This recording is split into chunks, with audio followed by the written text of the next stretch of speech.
Hello, everybody. Welcome to the Geelong Zone. My name is Coach Lucas, and I'm here to preview round 23. A lot of huge news going around. Geelong have been told no finals in Geelong. A tweak in the TV broadcast for the free-to-air this week. Match reviews, previews, and everything. Of course, this being a Geelong content channel, we'll start with the Cats first. AFL have came out during the week and said that there is no games. There's going to be no games at Cardinia Park now, which is fine. It's fine, but it's hypocritical. Well, it's not fine. It's not actually fine. I'm livid with it. I'm outraged. I think it's absolutely horrible. It's got nothing to do with crowds. It's got nothing to do with contracts. It's got to do with money. All it's got to do with, which is crowds, to be fair. But it's mainly money. That's all this is money, money, money. Now, I know Geelong fans wouldn't mind playing at the MCG. The fact of the matter is our record at the MCG against interstate teams is pretty bad. Lost to Sydney, we lost to Brisbane. So it's not as an advantage as you people think, as the Geelong fans think. You people. Geelong people, or anyone else that's watching. So my thoughts on this is that if you're not going to give us finals in Geelong, what's the point of us making top two? What's the point of G'day says Jazelenko. Thank you, mate. Good day. What is the point in making top two? Especially if it's another Melbourne team you're facing. There's no advantage. There's no advantage anymore. So let's say Geelong finish first, Collingwood finish fourth. It's not an advantage. That's not an advantage because Collingwood play the MCG. Or if it was Hawthorn in Geelong, not an advantage. So it's no longer an advantage finishing in the top two as it once was. They've longer advantage finishing in the top four as it once was. Now, since the pre-finals bye has came in, we've had two winners. We've had the Western Bulldogs and we've had Brisbane. Unheard of. But that's the way it is. So with the Geelong fans saying, you know what, it's no longer an advantage. It's okay playing at the MCG. Record says otherwise. Results say otherwise. We are 2-6. 2-6. 2 wins, 6 losses when it comes to playing prelims to the grand final. Spot on, mate, as well, just finished fourth, and it's the same as finishing first. Well, I'm about to tell you, Jazelenko. We are 2-6, sorry, 2-6, I think, or 2-7, something like that. We've only won 2 games when we've gone into the prelim final. One was when we played Richmond in the grand final. This last 10 years. So when we played Richmond I think it was in the grand final in the Gabba, and then when we bet Sydney in 2022. Every other prelim bar those have lost. 2 of those against interstate teams, against Sydney and against Brisbane. So it's not a huge advantage playing in Geelong playing at the MCG than it would be in Geelong. But that's just the way it is according to the AFL, which I think stinks because you look at GWS. Now, if it's got to do with crowds, if it's got to do with money, why isn't GWS playing their finals at the Sydney Cricket Ground, or in fact Telstra Stadium, whatever that big stadium's called in Sydney, whatever? Sydney used to play their big final games there at that big stadium. They never played before they redeveloped their ground. Sydney always played at Homebush or whatever that stadium was called. Cows Paddock is what I called it. Absolute Cows Paddock. Gold Coast, People Stadium. Now, that can only hold 15,000, 20,000. Should we move that to the Gabba? It just stinks of hypocrisy. And it's just unfair on the Geelong fans. Now, for that argument, what's great, Western Bulldogs, they don't play finals at the Marvel now as much as they'd love to. They actually don't. I remember a game against, I think, I might be wrong here, 214, 215. They played an elimination final. Against the Crows. Now, they would have been so much beneficial if that was at Marvel. They were the home team, actually, by the way. I forgot what year. They were the home team, the Bulldogs, but they played at MCG. It's so weird seeing the Footscray play at MCG. It's so weird, especially when it's a home game, because they don't play that. Now, in future, Footscray, they asked us to make the stadium bigger, so we did. Well, that's a good point. Before I get into my Footscray thing, that's another good point. AFL said build your stadium. They said the same thing to Sydney: build your stadium. Sydney moved away from that big stadium, the Cows Paddock, to SCG. They play finals there. They don't play at that stadium anymore. Geelong did the same thing, and they said Geelong, the AFL came out. This was Andrew Dillon, not Andrew Dillon. Who was the one before that? Gil McLaughlin. Was it Gil McLaughlin? Said build your stadium. We'll give you finals. We'll give you big games. That was the key. Big games. What, Hawthorn, when they were no good? Now, granted, when we played Hawthorn last year, no one knew what they were going to do under Sam Mitchell. But I noticed we don't play them anymore. I noticed now that Hawthorn became good, we're not going to play them in Geelong for the next 10 years. We get Richmond, who are completely washed. What about when Richmond had their triple P?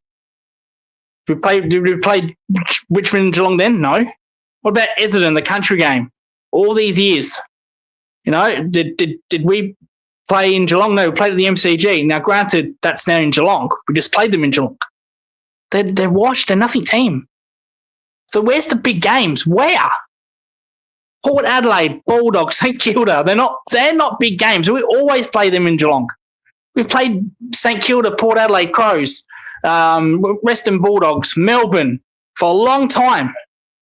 That's not a big game. Carlton. We used to play Carlton down there. We don't anymore.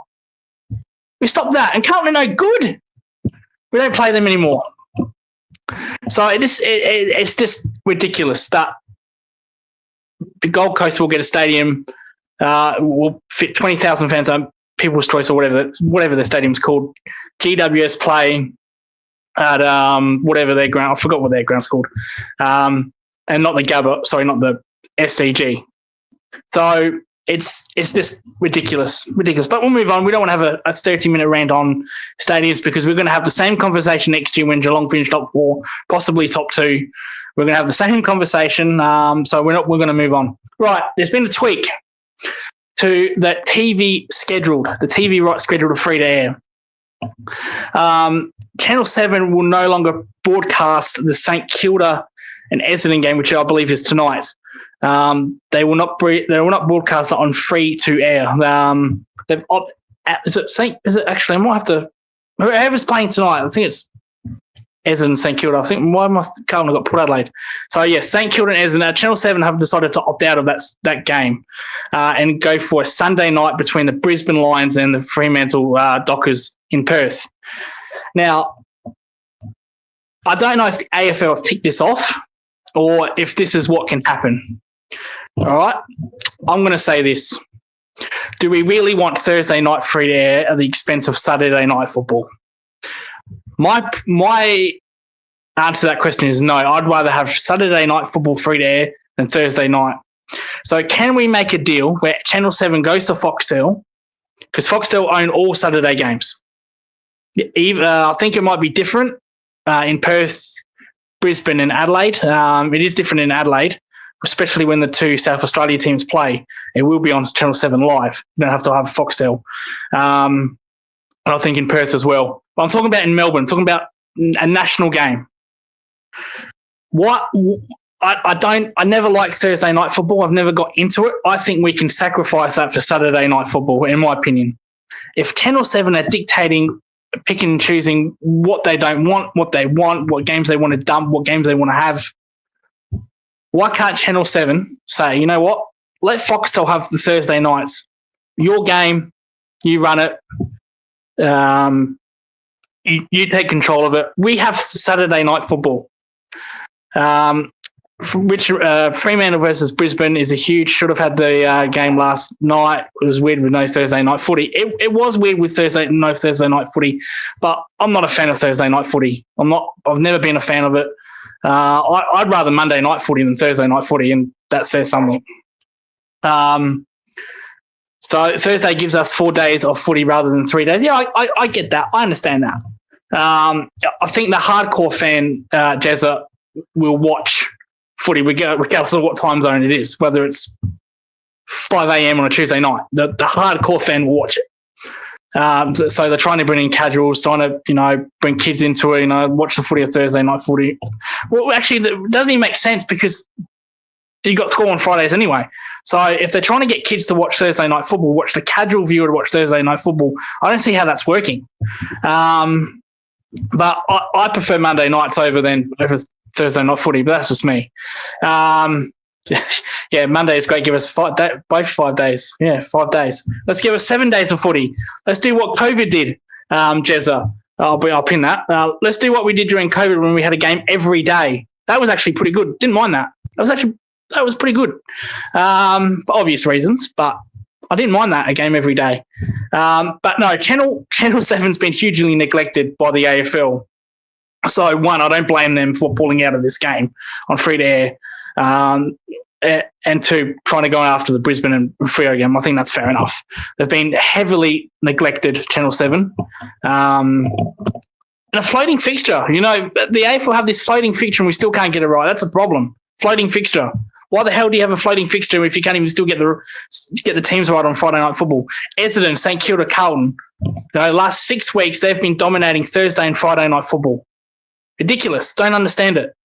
Yeah, they played, July had a Thursday night game. That's fine. That was it last week against Essendon. But these crappy bottom teams or mid-table teams are getting Friday night, Thursday night football. Well, all the better teams are getting Saturday night football where we can't watch it on free to air. It's a huge problem. Huge problem that needs to be fixed. Knowing the AFL, they'll probably put on a double header on Thursday. One for Foxtel, one for free to air, knowing them. So it needs to be addressed. The scheduling, ratings are at an all-time low. I think when St Kilda played a couple of weeks ago, I think Melbourne only drew. I forgot what game it is, but Melbourne only drew 530,000, 540,000. That was deplorable, absolutely deplorable.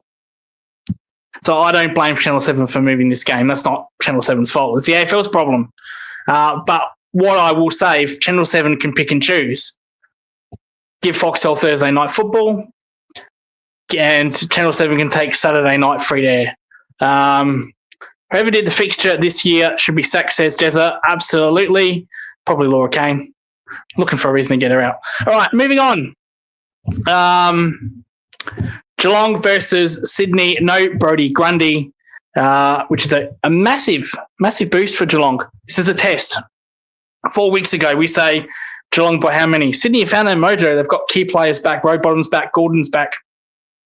They've got their players back. They look very good. I think the only loss in the last 5 weeks was against Brisbane. They're up by 30. They're up by 30 points in that game. And that was against I think it was against the Giants. So the Giants, they bet Brisbane. They were up by 30 points against the Giants. And then they just kicked one goal in the second half. They got absolutely belted, and that was their season ending. They looked horrible against Essendon, where Essendon probably could have won. Then they played Brisbane. That really shocked me. That they played their best football there. So we don't know what we're going to get. I hope we get a performance like they did against Essendon. Might help Geelong. I don't think we will. I think they will play a 4-quarter game. Bookmark the bookies, not that I'm sponsored by anyone yet. Have Sydney out of $3. $3 and Geelong $1.30, $1.40. That is very, I don't agree with that. I think it's 50-50. I think it's a 50-50 game. No Grundy, I understand that, but their midfield, Heaney, over the last 6 weeks, the Brownlow medal was done over the last 6 weeks. He would win that in a canter. He's been averaging 30 disposals. He's been kicking bags of 4, 5, 6 goals. Mullen has a huge job to do. The problem with tagging Heaney, he can go forward. So if you put Mullen on Heaney will just go forward. Mullen can't defend. With all due respect to Mullins, he cannot defend. Heaney will just one-on-one defender. Heaney will just towel him up. We kick 4 or 5 goals on him. So it's very tough, very, very tough to tag Heaney because of how good he is down 40s. On his day, he can be an elite forward. He's an elite forward on his day by himself. So very dangerous player. Yeah, I remember Jazelenko put. We had a hot start last year. We were up by 30 points last year. No, 2 years ago. Was it 2 years ago? Or 2 years? I don't know. But last time we played SCG, yeah, we did have a hot start. We were up by 30 points, and then Sydney absolutely dominated us from quarter time. We were not even in it. So if they play 4 quarters Sydney, they will. We have to match that. Mullen will have his work cut out on him. He needs a gun. Completely agreed, especially when he goes up forward. You'd be madness to put Mullen on Heaney up forward.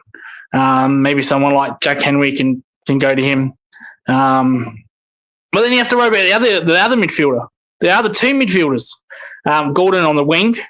Chad Warner. Also in the midfield has been playing good football. It's funny enough, Sydney, all those 3 players have been good football, and Sydney are winning despite not having a forward line, because their midfielders do go for up forward and kick goals. Heaney with 6 goals a few weeks ago, 5 against Brisbane. So they do go forward. They're very damaging. Heaney can go crazy in games. Heaney can go crazy in games. If it goes Heaney beast mode, forget about it. Yeah, completely agree. We saw that last week against Brisbane, where he kicked 5.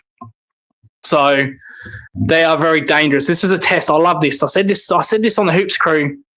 No Grundy will help us. Absolutely agree. I said this on the Hoops crew that I don't like soft opponents going into finals. This is not a soft opponent. I think Sydney will play 4 genuine quarters. They will bring the effort. I think this is a 50-50 game. Jazelenko says massive test. Agreed. It's a 50-50 game. If anyone thinks it's 60-40 or 70-30, they're kidding themselves. Depending what Sydney put in. If you would just flick your fingers like that and say Sydney are going to play 4 genuine quarters, 50-50. She's on. But we'll see. The game was on Sunday. I'll be doing a watch along for that game. As always, I will be doing the KO broadcasting. That game is on free-to-air TV on 7, but I will be doing the KO because KO and Fox and Channel 7 is a 20-second delay. And when I'm in group chats, I kind of spoil it. So I'll be doing the KO commentary so everyone's even. If everyone does come along, the game is pretty on par with everything else, unless you're watching on Channel 7. Tip with the brain. You've tipped Sydney. Yeah, I was tempted to tip Sydney myself, but Brodie Grundy is a huge out. His last 6 weeks he's been insane, absolutely insane. Grundy. I think one game he hit 39 touches. I think that was against North Melbourne. Hit 39 touches at ruckman. That's insane. So yeah, all right. Moving on. We're gonna move on. Lost my sheet here. Okay, so other matches. So tonight's game, Essendon and St Kilda. I don't really want to go too much into that game, to be honest, because it doesn't benefit anybody. But the game I do want to speak about, which has huge ramifications on the ladder, is Brisbane and Fremantle, the match of the round, I believe. Up there with probably co-host Sydney and the Cats. But the main event will be Freo and Brisbane. Brisbane, no Lockie Neal. They look very vulnerable. They look awful against Sydney for the first half. Fremantle, on the other hand, don't know what you're going to get with them. You got absolutely no idea. They should have lost that game to Port Adelaide. Alex Pearce took a mark with 1 minute and 30 seconds to go. Kicked a goal. Mind you, Rosie dropped a crucial mark with about 30 seconds to go. So Rosie kicked a goal, then Pearce went up forward. Kicked the goal, Rosie dropped it. So we could have had the showdown where Pearce kicked a goal and Motlop kicks a goal 30 seconds later. So we could have had that. This round is going to be mental. Yeah, a lot of good games. But no, it is in Perth. I have picked Freo with no confidence because every time you pick Freo, they lose. Every time you pick Freo, they struggle. Every time you pick the opposition, Freo win. So they're impossible. In Perth, you'd think they're fighting for possibly top 4. So you'd think their midfield has been very. I was going to say poor. They haven't been poor, their midfield, but I expect more from their midfield, from Brayshaw or Sarong. They really got cleaned up last week against Rosie and Butters. So they're not performing as well as they should be with Frio's midfielders. And in today's game, you need midfielders that need to perform. You cannot win if you don't have the midfield in today's game. Just, this isn't the 90s when you had Lockett, Dunstall, Carey. You can have B-grade midfielders. Just kick it to them. They'll kick 10 goals. You can't do that no more in this game. You need a midfield. And Fremantle's has not been that great, to be honest. Geary said he tipped Freo with no confidence whatsoever.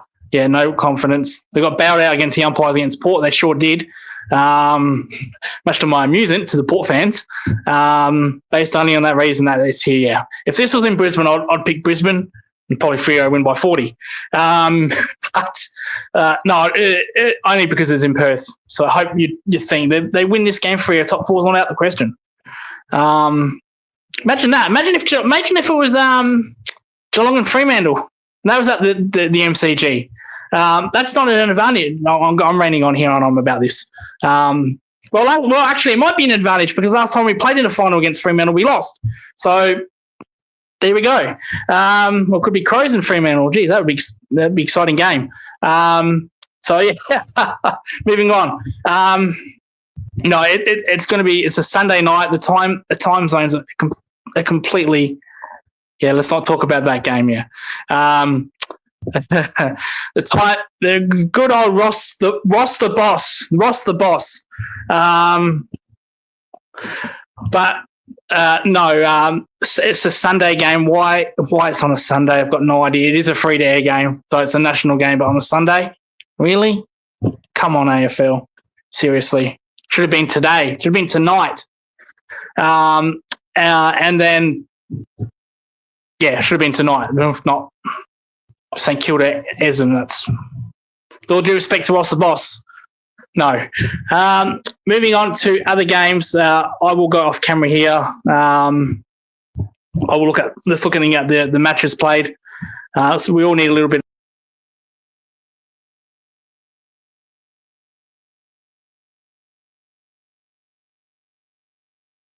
I'll come back on camera here. Yeah. So sorry. I said. It's a Sunday game. It's not a Sunday game. It's on Friday night. So it's actually tonight. So, no, the AFL were scheduled. So Channel 7 was scheduled to post Essendon and St Kilda. They've opted out of that. They want Brisbane and Fremantle. So, that again, like I said, there's no problem. So it's on tonight. Tonight is the game, not Sunday. So apologies there to Channel 7, giving them more stick than what I should. So Gold Coast and Giants, another very interesting game. Both teams trying to get into top 4. So Gold Coast getting into top 4. They get the biggest ride in the last round. Well, not the last round, but the last game. They play a depleted Essendon.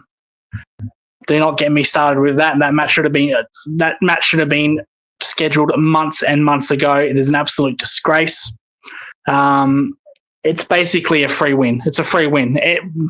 They can rest all the players they want, and they'll still win. Mind you, Essendon were good last week against Geelong, but it's a Mickey Mouse game. I can't imagine if the Bulldogs or whoever finishes ninth. Let's say if Gold Coast finish 8th. All right, I'll give you this. Gold Coast are 9th. They play Essendon. They win that game. They go into 8th spot. I would hate to be the team that's in 8th position at that time. Whether it's the Dogs, whether it's a GWS, Geelong, Port, it's not going to be Geelong, but whoever it is, that would be horrible. That would be really horrible. And they would have every right to complain to the AFL saying, you put us in this position. I want the biggest, easiest draw we've ever seen. So, for example, if Bulldogs finish 9th because Gold Coast in that game, I don't blame Bulldogs if they say, or Footscray if they say, you know what, we want 5 games at Ballarat, we want 8 games at Marvel, we don't want to go to Perth. I have no problem with that because they've been absolutely done in by the AFL. Unless it's Hawthorn, then who cares? That could be. I'll put this one out to you, to the viewers out there. Hawthorn missing out would be nice. Could be a Geelong and Hawthorn week 1. Ooh. Imagine if that was in Geelong. What an advantage. There's some frowns. Yeah, Hawks missing would be the best. Yeah, it would be. Or we could play them in the first week. So other games. I think that's about it. Another big game. Adelaide Oval, Adelaide Crows versus Collingwood. Don't get ahead of it. Just relax. I said hypothetically, if Hawthorn finished 4th and Richmond finished 1st, hypothetically, relax. Adelaide versus Collingwood Saturday night, another huge game. The winner of that we face Hawks week 1 2016 Dangerfield, first game for us. I think we lost to Sydney in the prelim. At the MCG. I'm going on about it again, aren't I? How about that? Did we? Yeah, we bet Hawthorn, didn't we? We bet Hawthorn that week. We lost to Sydney. Might be wrong. Kiri or someone put it in the comments.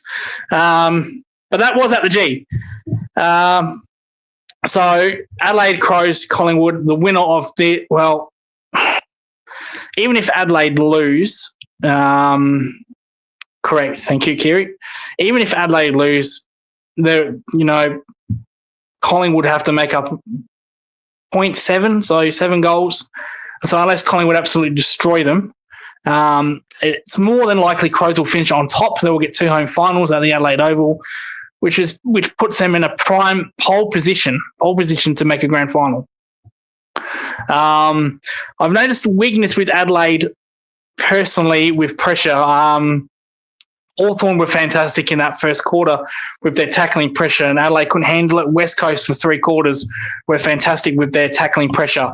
So it is a weakness for the Crows. If you can get in their face with the tackles and limit their midfield, which is hard, led by Dawson, a Brownlow medal contender, and Rankin, that's very hard. But it can be done. We saw that with Hawthorn. They absolutely smashed them in that first quarter with contested possession because mainly due to their tackling forward pressure. West Coast did it for 3 quarters. So if you can get in their face, Crows' best tackle breaking team, and they do break a lot of tackles. I do agree with that. When you think, we've got them, they do manage to get a handle, especially Dawson and Rankin. And Saligo is another one that does that a lot. Hard to put them down, but Hawthorn with their tackling were very good that night, and West Coast with their tackling pressure were very good for 3 quarters. So that is a weakness that can be exposed. Now, Collingwood are not a tackling. They don't have Dacos is not a defensive player by any means. It's humorous even saying that. So I don't know where their tackles are going to come from, but they need to pressure Crows. It doesn't matter for me because if Geelong do beat Sydney, we get a free pass in the last game. So as long as we finish top 2, that's okay. If Crows lose, I don't think it'll be absolutely disastrous. I think Collingwood need to win more than the Adelaide Crows. Collingwood do lose this game, then they're in all sorts of trouble. Would we not love a Geelong Collingwood MCG final? I would love that. That's one game I'd love being at the G. LG, wouldn't we absolutely belt Collingwood? I would really love that. Eyes are fucked and it's great. Crows get caught at the back easily. They don't have the outside runners like us. We expose that in the gather rounds. We sure did that. Mind you, we're down by 30 points. Problem with that, Kiri, is that Crows are a better team than they were when we got them nice and early. Very nice and early. They are a better team. I think you can admit that. Are we a better team though since that game? Debatable. Can be. Shown glimpses of it. Find out. But they are definitely a better team than when we did play them early. But we do have a great record at Adelaide Oval, didn't we? Personally, I'd love it to be at Adelaide Oval. Result-wise, I think that'd be absolutely horrible because I want to go to that game. I think Kiri wants to go to that game as well. We will be there. Trust me. We're not sure we're going to get the end result, but we'll be there. But no, this means more for Collingwood than it does Adelaide. They've brought back players. They've dropped Tom Mitchell. They've brought back Bo McCreary. So interesting selection. Tom Mitchell seems done at Collingwood. He might need to find a new place. He might need to go to St Kilda. We are the kings of Adelaide Oval. We sure are. Tom Mitchell might need to go to St Kilda. It might suit Ross the Boss's system. It works with Jack McRae, who averages 25 touches a week with that system. Maybe Matt Crouch can go to St Kilda. Can have three of the same midfielders getting 25 touches every week and only 10 metres game between them. Wouldn't that be humorous? Well, the way the Ross Boss plays that, the metres game is irrelevant, absolutely irrelevant. He just won a game scoring only 57 points. So who needs metres games when you got Ross the Boss coaching? Tom Mitchell, yeah. So St Kilda's midfield, Tom Mitchell, Matt Crouch and Jack McRae. Look out, 2026. But no, it means more to, as I go off camera, it means more to Collingwood. The last game of the round, the Western Bulldogs, who've actually got, they're going to get more games like this next year if Gold Coast overtake them in 8th spot. They play West Coast. That's going to probably an 80, 100-point smashing. West Coast have been good. They are good at home, terrible away. The Footscray just need to keep winning, put some pressure on the GWS, put pressure on Gold Coast. Well, there is no pressure on Gold Coast. They're playing Essendon. What pressure? There is no pressure. Put pressure on the Giants. Put pressure on Hawthorn. But unlikely they'll make finals. Footscray because of that ridiculous game. Darcy and Norton going to kick 20. That might do. Coleman Meta race, I'm kind of glad that is now finished. We don't have to row about 100 goals, at least for this regular season. Imagine if Cameron kicks 2. We win this game. He only kicks 4 against Richmond. Means he needs to kick 15 goals in the finals. I'm just putting hypothetically out here. If Cameron kicks 15 goals in the final series, we will win the flag. That's something I like. So there you go. So rest Cameron next week. Make him kick 15 goals in 3 games. We will win the grand final if he kicks 15 goals in 3 games. So there's a challenge. But no, Bulldogs will win that very comfortably. I'm not going to discuss the other games with Richmond and North. That's a who cares game. St Kilda Essendon, who cares game. But no, that just about covers it. We play for trophies, not individual accolades. We do. That kick that Mena had 20 metres out last week when he hit to Cameron was embarrassing. I don't ever want to see that again. Kicked the goal, mate. And even if Cameron marked it, I said this with Kerry on last week's show, even if he did mark it, it would have been played on. There was a player right near him. For fuck's sake. Just kick the goal, mate. But anyway, we'll start wrapping this up. I will do my watch-along on Sunday. Some real crackers and some shithouse games this week, Jazelenko. But I will do my watch-along against the Sydney Swans game. I'll be on post-game live with the Hoops crew. Make sure you go out and subscribe to them if you are subscribed to me, if you are watching. Good bunch of guys with Ben and Paul. Post-game live. I will be on post-game live. I'll do my own post-game live as well, depending what mood I'm in. I could do the watch-along could be dynamite. Could be absolutely dynamite. I could be raged. Could be upset, could be happy, shit could be off, everything could be off. But please join us on Sunday against the Sydney Swans. 2:40 Adelaide time, so I think that's 3:10 Melbourne time. Please look forward to us. Please look forward to that stream and join us. That did not make sense whatsoever. I should have said, I look forward to that stream. I look forward to doing that watch along. Please join us. But my name is Coach Lucas. For reference, yes, I am a coach. I'm a level 2 coach. But I'm not coaching. It's winter. So that just puts that to bed as well. I had people in the comments on Twitter say, are you really a coach? Yes, I am a coach. I'm a qualified coach. Just not coaching. Sadly, I'm doing a high performance degree. That will be finished hopefully mid-September. Hopefully. That'd be great. I'll share the accolade on here. But anyway, this is Geelong Zone. My name is Coach Lucas. Thank you for joining, and please join for our live watch along on Sunday. Goodbye for now.